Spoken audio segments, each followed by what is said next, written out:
اس میں کوئی شک نہیں کہ ایمان نام ہے حضور کی محبت کا. محبت مصطفیٰ کریم صلی اللہ تعالی علیہ وسلم ایمان کی جان ہے، اور یہ دین اسلام کا بہت بڑا انعام ہے کہ وہ کہتا ہے کہ حضور سے پیار کرو. اس لیے کہ جب نبی پاک سے محبت ہو جاتی ہے تو زندگی ویسے ہی آسان ہو جاتی ہے. اے عشق تیرے صدقے جلنے سے چھٹے سستے، جو آگ بجھا دے گی اب وہ آگ لگائی ہے.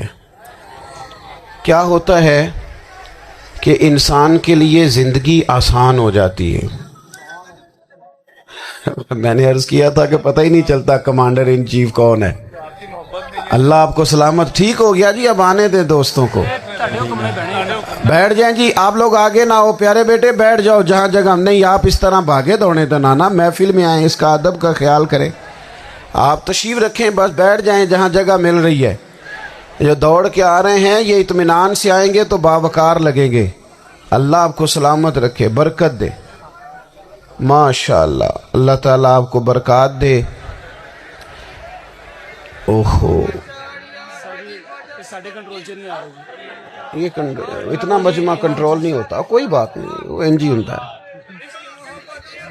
ہر روز تھا. نعرہ تکبیر، نعرہ تکبیر، نعرہ رسالت، نعرہ رسالت. بس جی بیٹھ جائیں، اب تشریف رکھ، جلدی سے بیٹھ جائیں جی. آپ جو کھڑے ہیں یہ غلط کر رہے ہیں. ایک سیکنڈ سے پہلے بیٹھ جائیں. فٹافٹ فیصلہ کرنے میں اتنی دیر. لو جی ماشاءاللہ ٹھیک ہو گیا. اب آپ توجہ، بولے نہیں جی، اب بولنا سوء ادب ہے. بولے نہیں، بڑی مہربانی، اطمینان سے بات سنیں. نبی پاک علیہ السلام کی جو محبت ہے نا، وہ انسان کے لیے زندگی کو آسان کر دیتی ہے. حضور سے پیار ہوتا ہے نا تو بندہ نفرت کرنی ویسے ہی چھوڑ دیتا ہے. حضور سے پیار کرتا ہے، ہرس ہوس لالچ ویسے ہی نکل جاتا ہے. جب حضور سے محبت ہو جاتی ہے، نماز پڑھنا، درگزر کرنا، درود شریف پڑھنا، قرآن پاک پڑھنا، دین کی خدمت کرنا، حتیٰ کہ جان دینا بھی آسان ہو جاتا ہے. نبی پاک علیہ الصلوۃ والسلام کی محبت انسان کو کبھی بھی پریشان نہیں ہونے دیتی، الجھنے نہیں دیتی، تازہ دم رکھتا ہے حضور کا پیار. شرط یہ ہے کہ محبت صحیح ہو، اصلی ہو، باطن میں ہو. یہ آپ کو، آپ کے ذہن کے اندر کبھی بھی کسی بدبو کو نہیں آنے دے گی، طبیعت کو تازہ دم رکھے گی، سکون میں رہیں گے. لیکن نبی پاک علیہ السلام کی محبت کے کچھ تقاضے ہیں، ان تقاضوں کو سمجھنا پڑے گا. بالخصوص امت اس وقت جس جگہ پہ کھڑی ہے، آپ دیکھیں کہ اتنی بربریت اور اس جیتے جاگتے دیکھتے ماحول میں کہ جس میں ہر چیز کیمرے کی آنکھ دیکھ رہی ہے، اس میں اس قدر زیادہ اسرائیل کی جارحیت. اس کے جواب میں دو تین تازیانے ہیں وہ سمجھنے والے. ایک ہے کہ میں کوئی جذباتی بات کروں گا، آپ اس کی تائید کر دیں گے. ایک ہے کہ پہلوؤں پر غور کرنے کا وقت ہے کہ اتنے کٹھن ماحول میں بھی اگر مسلم امہ کے لیڈر بیدار نہیں ہو رہے تو آپ کو پس منظر سمجھنا پڑے گا کہ ہم نے نبی پاک کی محبت کے تقاضوں کو نہیں سمجھا. حضور سے محبت ہے نا تو پھر نبی پاک کو تو سادہ طرز زندگی پسند ہے، حضور کو تو پسند نہیں ہے. اللہ کے محبوب نے تو دعا مانگ کے فقیری لی اللہ تعالیٰ سے. آپ کو پتہ ہے جب بندہ بہت زیادہ آسانیوں میں چلا جاتا ہے، بہت زیادہ اس کے پاس سہولیات ہو جاتی ہے، اس کا مرنے کو دل نہیں کرتا. خود نبی پاک علیہ السلام نے فرمایا قیامت کے قریب کافر تم پر جھپٹیں گے جس طرح بھوکے لوگ کھانے پر جھپٹتے ہیں. حضور کیوں، ہم تھوڑے ہوں گے؟ فرمایا نہیں، تمہیں دنیا سے محبت ہو جائے گی اور موت تمہیں بری لگے گی. اتنے بڑے بڑے بنگلے، عالی شان محلات، کس کا چھوڑ کے مرنے کو جی چاہتا ہے معاذ اللہ. نبی پاک کی محبت کا تقاضا سمجھو. ایسا نہیں کہ وہاں دولت آئی نہیں. حضور تو فرماتے ہیں کہ اللہ نے خزانوں کی کنجیاں میرے ہاتھ میں رکھ دی ہیں، لیکن میں نے عرض کیا مالک ایک وقت روٹی دینا اور ایک وقت کا فاقہ دینا. کنجیاں خزانوں کی اللہ نے دی. جب تک آپ اپنا طرز زندگی، یہ جو بہت دنیا کا پیار ہے نا، بہت زیادہ مرنے کی ہرس، یہ بہت زیادہ جینے کی ہرس، تو اللہ تعالیٰ نے قرآن پاک میں یہودیوں کا طریقہ بیان کیا کہ وہ کبھی مرنے کی تمنا نہیں کریں گے کیونکہ جینے کی ہرس رکھتے ہیں. نبی پاک علیہ السلام کے غلاموں، طرز زندگی جب تک سادہ نہیں ہوتا اور جب تک یہ دنیا کے جھمیلوں سے کسی کو دولت دے کر پیچھے کر دیا جاتا ہے، کسی کو عہدہ دے کر چپ کرا دیا جاتا ہے، کسی کو اقتدار دے کر چپ کرا دیا جاتا ہے، رسول اللہ صلی اللہ علیہ وسلم کے سچے غلام،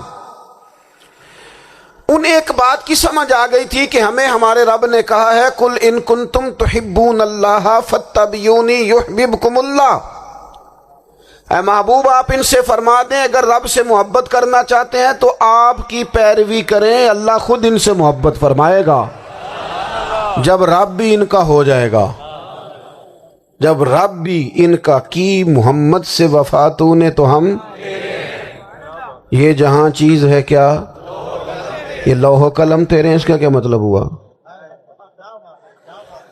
لوح و قلم، قلم لکھتی ہے نا تقدیریں، مقدر فیصلے، تو لوح و قلم تیرے ہیں، اس کا مطلب یہ ہے کہ پھر رب کریم تیرے اوپر فضل کرے گا، اور وہ جن فیصلوں کی امت کو دیانت سے چاہت ہے اللہ اپنے فضل سے وہ فیصلے فرمائے گا.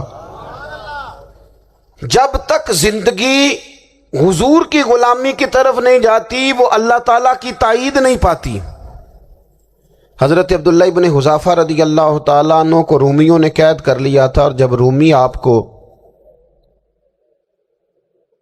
قید کر رہے تھے، پکڑ رہے تھے، جنگ میں کچھ موڑ ایسا آ گیا کہ بظاہر مسلمانوں کے قدم پیچھے ہٹ رہے تھے، تو 1000 آدمی نے، 100 آدمی نے مل کے آپ کے گرد گھیرا ڈالا اور بڑی مشکل سے آپ کو گرفتار کیا.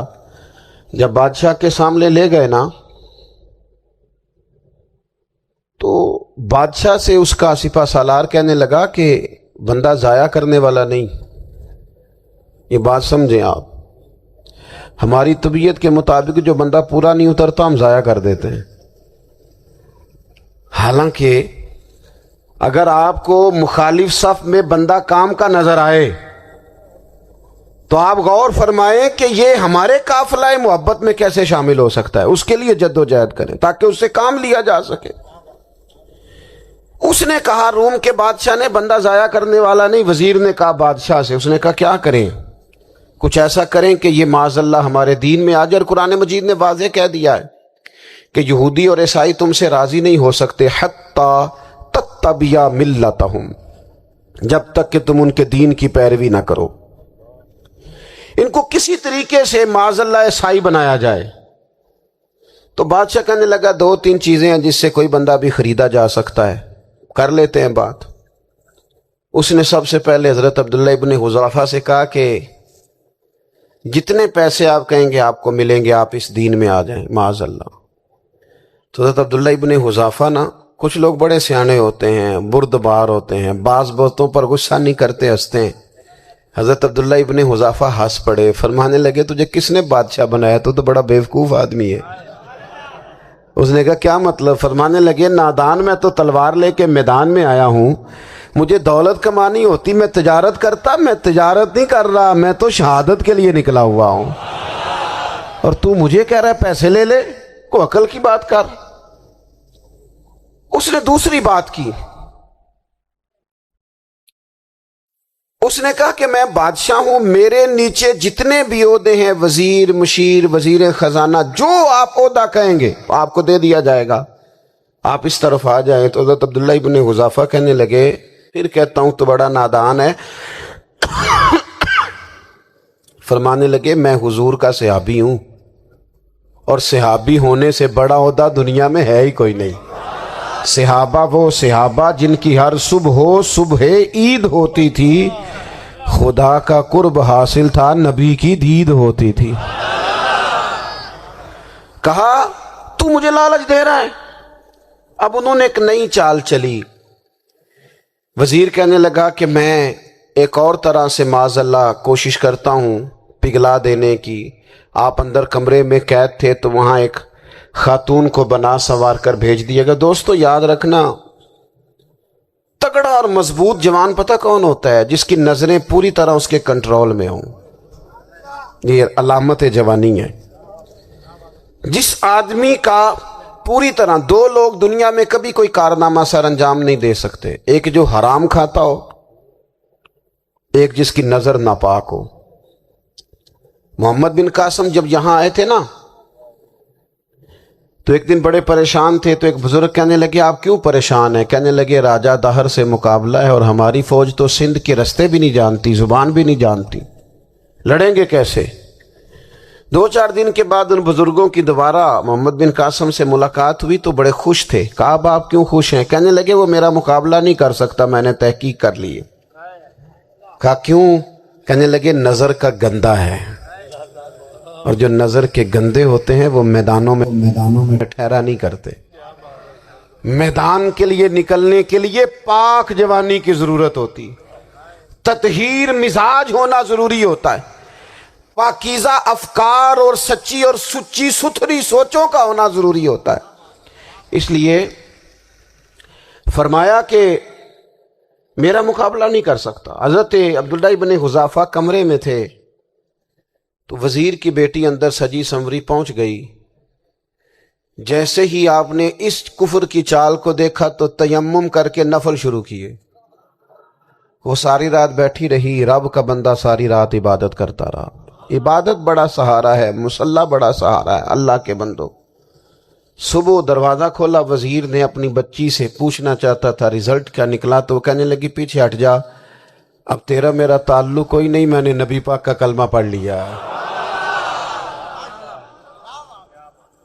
اس نے کہا میں نے بھی زمانہ دیکھا ہے، پر یہ کیا لوگ ہیں، کستوری کے بنے ہوئے، سندل سے دھلے ہوئے، کہ میں ساری رات کمرے میں رہی اور 100 اور 1000 آدمی جس جوان کا مقابلہ نہ کر سکے، اتنا طاقتور جوان کمرے میں رہا اور اسے نظر اٹھا کے نہ دیکھا. او کچا رنگ للاری والا جڑا چڑھدا تے لیندا رہندا ہے، اے عشق تیرے دا رنگ محمد چڑھیا پھر نہیں لیندا. سبحان اللہ. نے کہا ایک دفعہ نظر اٹھا کے نہیں دیکھا، کمال ہو گئی. اتنے بڑے لوگ، اتنی بڑی سعادت مندی، فیروز بختی، معاملہ فہمی حد ہو گئی. اللہ اکبر. دوستو بادشاہ جب پوری طرح ہار گیا نا، اس نے کہا مار دو. تیل گرم کیا ایک کڑاہی میں، اور جب آپ کو اس میں ڈالنے لگے تو آپ کی آنکھوں میں آنسو آ گئے. بادشاہ کا خیال ہوا شاید نرم ہو گئے ہیں. کہنے لگا روئے کیوں؟ فرمانے لگے سوچتا ہوں جان ہی ایک ہے، کتنا مزہ ہے اس کی راہ میں جان دینے کا، کتنی لذت ہے اس کے نام پر مرنے میں، کتنا لطف ہے. جے تو چڑھیا اتے دار بھی نہیں، تے جے تو وکیا عشق بازار بھی نہیں، تے ایڈا سستا سودا پیار بھی نہیں، تے ایڈا سستا لبدا یار بھی نہیں. کئی جنگل گانے پیندے نی، کئی دوزخ لنگنے پیندے نی، جے اس ملوں بھی مل جاوے ایدوں سستا ہور بپار بھی نہیں. تے کچھ سمجھ نہ آوے لوکاں نوں وہ کادے نال شہید کرے، ڈٹھی یار دے ہاتھ تلوار بھی نہیں، پر او دا خالی جاندہ وار بھی نہیں. وار بھی نہیں. کہنے لگے ایک جان ہے نا، تو دل کرتا ہے ہزاروں ہوتی تو ایک ایک کر کے محبوب کے نام پہ قربان کرتا، جب میرے پاس ہے ہی ایک، کروں کیا؟ حضرت عبداللہ ابن حذافہ رضی اللہ تعالیٰ عنہ جب روئے اور بادشاہ نے یہ بات سنی تو بادشاہ اٹھ کے کھڑا ہو گیا، سارے وزیروں مشیروں کو کہنے لگا تم نے کہا تھا نا بندہ ضائع کرنے والا نہیں، یہ بھی ضائع کرنے والا نہیں. کہنے لگا میرا ماتھا چومو، تم جیسے لوگوں کو قتل نہیں کرنا چاہیے، آزاد کرنا چاہیے. عزیز اپنی زندگی سے نا یہ بہت زیادہ ہرس، ہوس، طمع، اور یہ کسی بات کی بھی ہو، ہرس صرف پیسوں کی نہیں ہوتی ہے، شہرت کی بھی ہوتی ہے. یہ بیماری انسان کو اقتدار کی بھی ہوتی ہے، تعریف کی بھی بیماری ہوتی ہے. یہ سارے نقص ہوتے ہیں لوگوں کو، اور معاذ اللہ بعض جبوں کبوں کے اندر بھی ہوتے ہیں، وہاں بھی پنپتے ہیں. اپنی زندگی جب تک اس سادگی میں نہیں لاؤ گے جو رسول پاک نے عطا فرمائی ہے. جب لوگ آسانیوں میں پوری طرح الجھ گئے تو پھر وہ دور ہوئے اور کفر چڑھ گیا. دوسری بات، اللہ کے محبوب صلی اللہ تعالی علیہ وسلم کی محبت ہم سے تقاضا کرتی ہے کہ ہم اس مشن کے لیے کام کریں جس مشن کے لیے رسول پاک نے کام فرمایا ہے. ہم سارے کام بڑی مضبوطی سے، سوچ سمجھ کے، تدبر سے، حکمت سے، تقاضوں کو مد نظر رکھتے ہوئے کرتے ہیں. سارے کام. دین کے کام میں ہمارا مزاج نہیں ہوتا. او ہو جائے گا جی، آپ بسم اللہ پڑھیں جی، شروع کریں جی. آپ تقاضوں کو سمجھیں، چیزوں کو دبائیں نہیں، چیزوں پر غور کریں. کسی کے ذہن کی سطح پر سوال ابھرتا ہے، اس کا تسلی بخش جواب دیں. اپنی زندگی میں دین کے کام کے لیے اپنے آپ کو وقف کریں. اور دین کے کام کے بہت سارے پہلو ہیں. ہزاروں لوگوں کو قرآن پاک ٹھیک پڑھنا نہیں آتا. ہزارہا لوگ ہیں جو قرآن مجید کے مطالب سے آگاہ نہیں ہیں. دین کی بنیادی ضروریات سے لوگ نابلد ہیں. میں آپ کو کس طرح یہ بات سمجھاؤں کہ ہزاروں کی تعداد میں طلاقیں اس لیے ہوتی ہیں کہ مردوں کو طلاق کے مسئلے نہیں آتے. انہیں پتہ نہیں ہے کہ مجھے حقوق زوجین کے معاملے میں کیسے چلنا. ڈھیر سارے گھروں میں تباہی اس لیے ہے کہ تربیت اولاد کا دینی منہج ہمیں نہیں پتا. اپنا حصہ ملائیں دین کے کام میں. ایک آدمی کو اگر تو نمازی کرنے میں کامیاب ہو گیا، تیری زندگی بدل گئی. وہ دین بیزار لوگ جو ہمارے بیچ بیٹھ کے ہماری نوجوان نسل کو پگڑی اور داڑھی کا نام لے کے بنیادی طور پر دین سے دور کرتے ہیں، ایسے نوجوانوں کو دین کا پیغام محبت دے کر دین کے قریب کرنا ہماری ڈیوٹیوں کا حصہ ہے. ہمیں ذمہ داری کا احساس کرنا پڑے گا. ہمیں یہ خاص قدم اٹھانا پڑے گا، توجہ دینی پڑے گی. مساجد، مدارس، میں آپ سے عرض کروں، اتنی ڈٹ کے مخالفت ہوتی ہے نا مدرسوں کی، اتنی ڈٹ کے. میں ادارہ چلاتا ہوں، اس کے چلانے میں جو مشکلات ہیں وہ تو ہم بتا نہیں سکتے آپ کو، اس لیے کہ میری قوم، میرا اس قوم سے تعلق ہے جو نعت خواں امیر کرنا چاہتی ہے، مدرسے نہیں. ہاں، نقیب خطیب پیدا کرنا چاہتی ہے، شعر و شاعری کی زندگی کو پروان چڑھانا چاہتی ہے. فقط ہمارا ان لوگوں سے تعلق ہے جو لاکھوں کروڑوں روپیہ محافل پہ لگائیں گے. اور قاری صاحب بیچارے اگر مسجد کا کوئی ہونے والا کام کسی وقت بتا دیں گے تو وہ بڑی مشکل آ جائے گی ان کے لیے. یہ کیسے ہو سکتا ہے، آپ نے یہ ڈیوٹی بتا دی. مدارس، اور جتنا اہم رول دین کو پھیلانے میں مدارس اسلامیہ کا ہے، اتنی زبردست. لوگوں کا خیال ہوتا ہے میری طرح کے لوگ شاید کام کرتے ہیں، ڈیوٹی کرتے ہیں.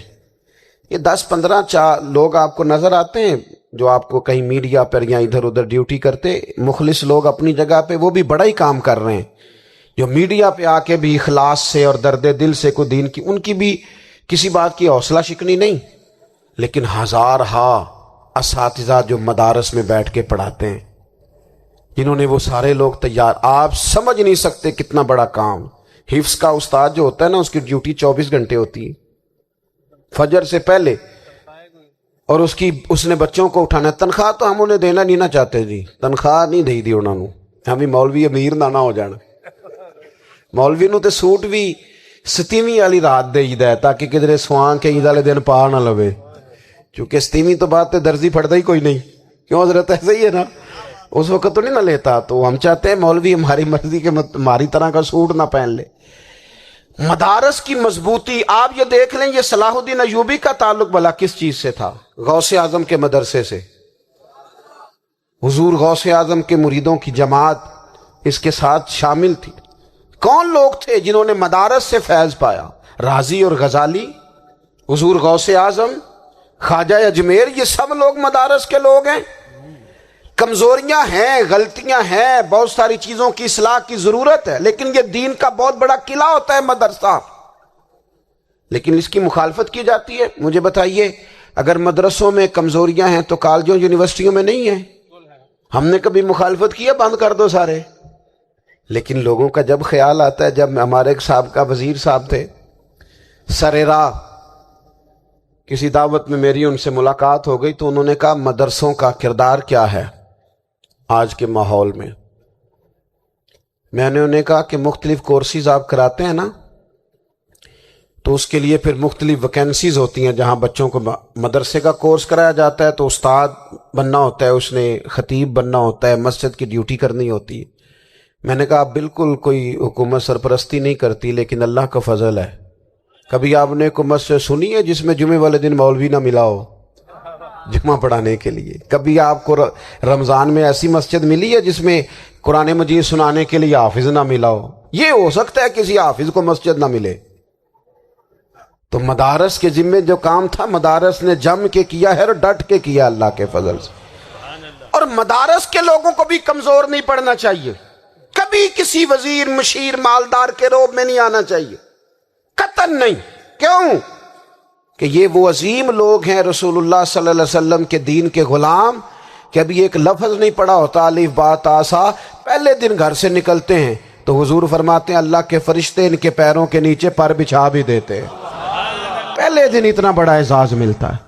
تو حضور کی محبت کا تقاضا ہے دین کا کوئی کام کیا جائے. ایک خاتون مسجد نبوی شریف میں جھاڑو دیتی تھی پر کوئی کام تو کرتی تھی نا.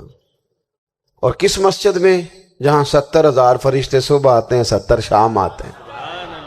اس مسجد میں وہ خاتون جھاڑو دیتی تھی. بخاری ہے. جب ان کا انتقال ہو گیا صحابہ نے سوچا کہ حضور کو تکلیف ہوگی، بغیر بتائے جنازہ پڑھ دیا. حضور صبح تشریف لائے، تازی قبر دیکھی، اور محبوب وہ ہیں جو فرش پہ کھڑے ہو کے عرش کی خبریں دیتے ہیں.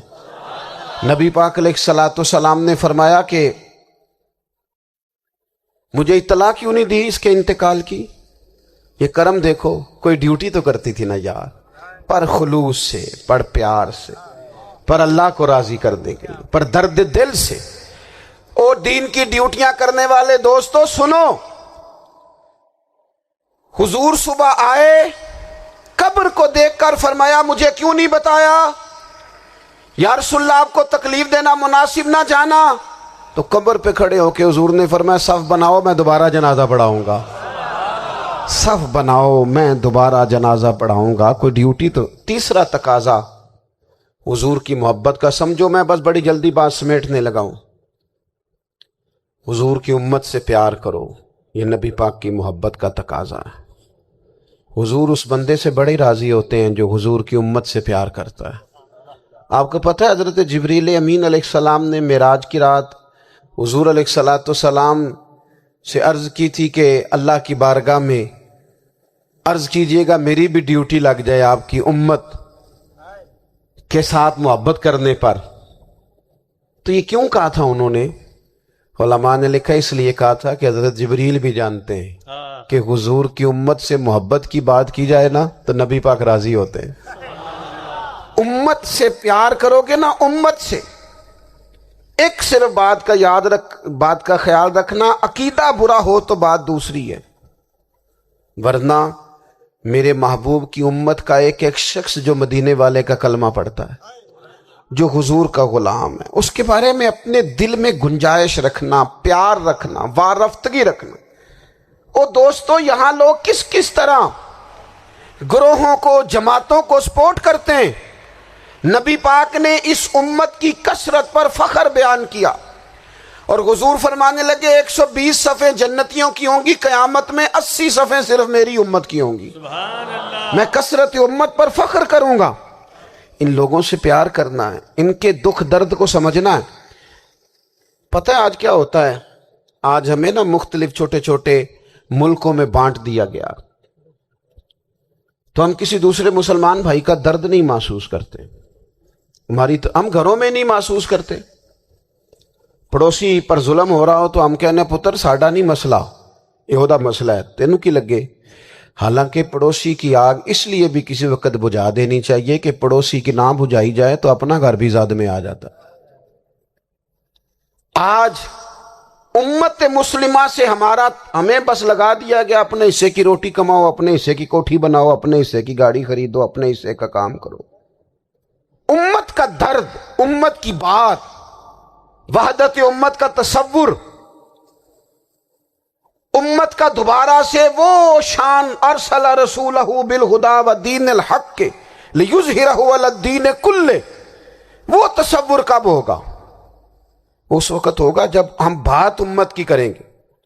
نبی پاک علیہ السلام نے فرمایا مسلمان کی مثال ایک جسم کی طرح ہے، جسم کے ایک حصے کو تکلیف ہو تو سارا آزمائش میں آ جاتا ہے۔ مجھے بتاؤ یہ انگلی درد کرتی ہو، یہ انگلی جسم کا حصہ ہے نا، تو میرا خیال ہے دماغ یہ کہہ دے گا کہ انگلی کی درد ہے نا مینوں کی لگے، دل کہہ دے گا کوئی نہیں ٹینشن لینے انگلی کا مسئلہ ہے نا۔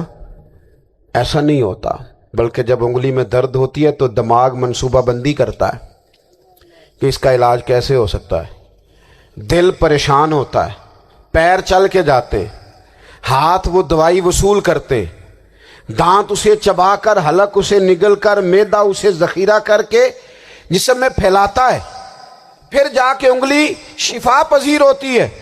ایک حصے کو درد ہو تو سارا حصہ کام پہ لگ جاتا ہے۔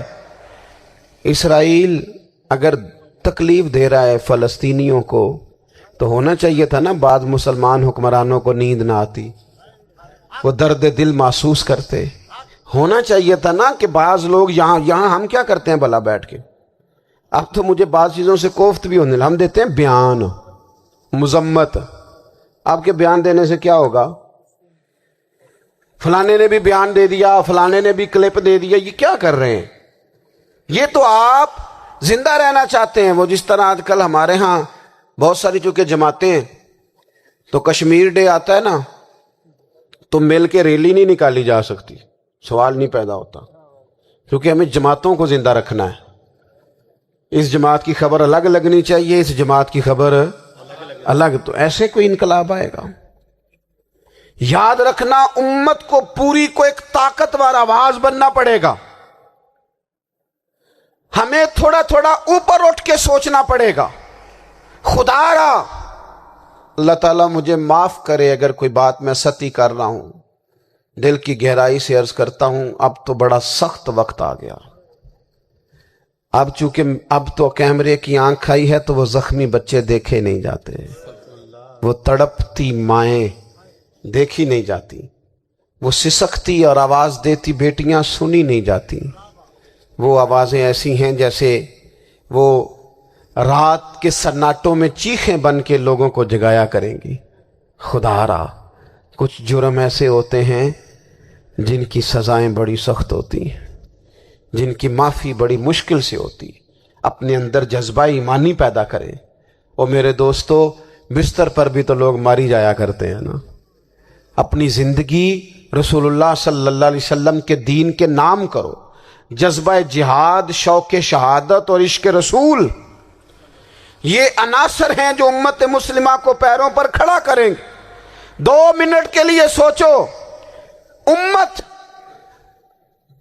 اگر اسی طرح کٹتی رہی، پریشان رہی، دکھتی رہی اور باری باری کر کے، اقبال نے کیا کہا تھا؟ اس نے کہا تھا وطنوں میں، انہوں نے کہا تھا کہ ان تازہ خداؤں میں بڑا سب سے وطن ہے، جو پیرہن اس کا ہے وہ مذہب کا کفن ہے۔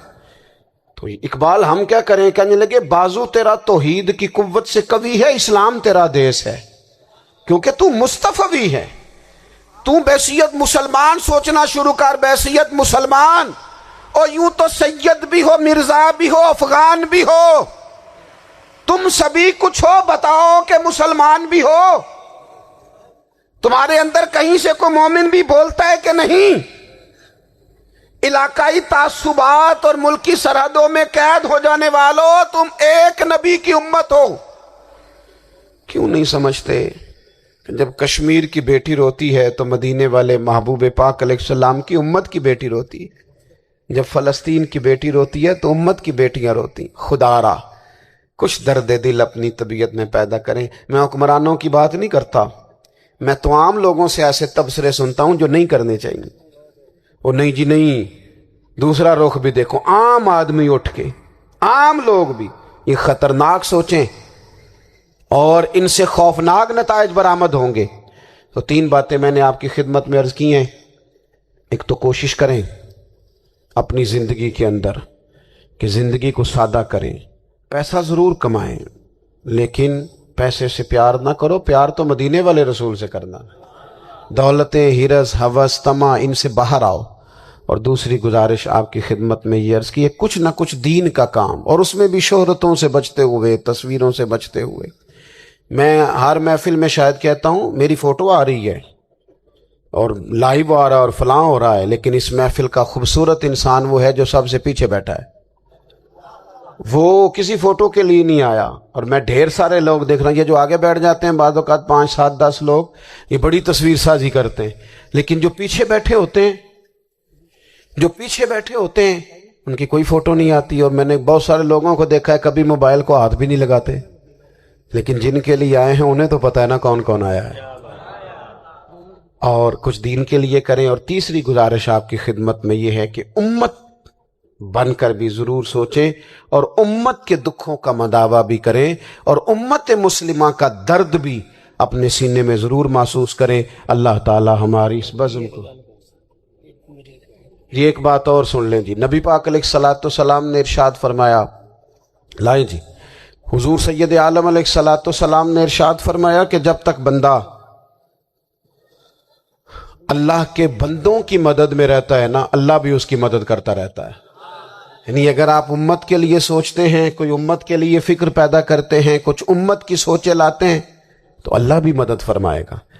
اور یہ بات اچھی طرح یاد رکھیں، جب بھی بندہ کوئی ایسا کام کرتا ہے نا جو خالص اللہ کی رضا کے لیے ہو، تو رب کی مدد ضرور آتی ہے۔ وَلَقَدْ نَصَرَكُمُ اللَّهُ بِبَدْرٍ وَأَنْتُمْ أَذِلَّةٌ، تو یہ کام کریں گے تو اللہ کی مدد بھی آئے گی۔ اللہ توفیق عطا فرمائے۔ وَمَا عَلَيْنَا إِلَّا الْبَلَاغُ۔